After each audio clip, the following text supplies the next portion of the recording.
សម្រាប់អ្នករស់ស៊ីនឹងអោខេតសៀមរាបរៀបឋានអសត់ការខ្ញុំទៅពាត់ការបាត់ដំបងដកចិត្តគំរួយគួចគិតគេងសងតែបាត់ដំបងបងស្ម័គ្រចំបាឥឡូវបានយល់ចំបៃសៀមរាបប្រហូបជួតជ្រាបពោពេញអោរាទ្រង់បងបានស្បាយពីរឿងស្នេហា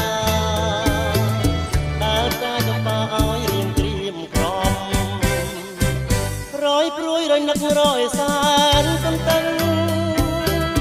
ពុំឃើញដំណឹងដារៀនផ្ដាប់ដាំកូនឡងផុតទៅជាយូរខែឆ្នាំតើឲ្យព្រមចាំមិនទៅ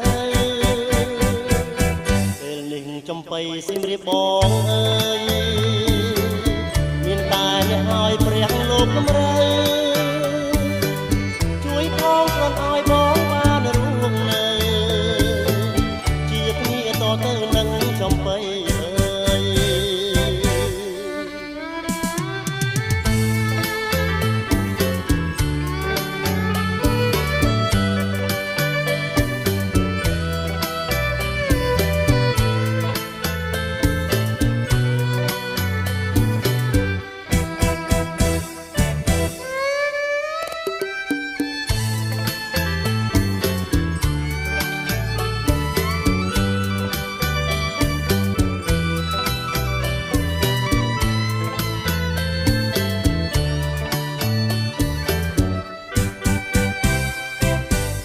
ព្រួយរយនឹករយសានតន្ទឹង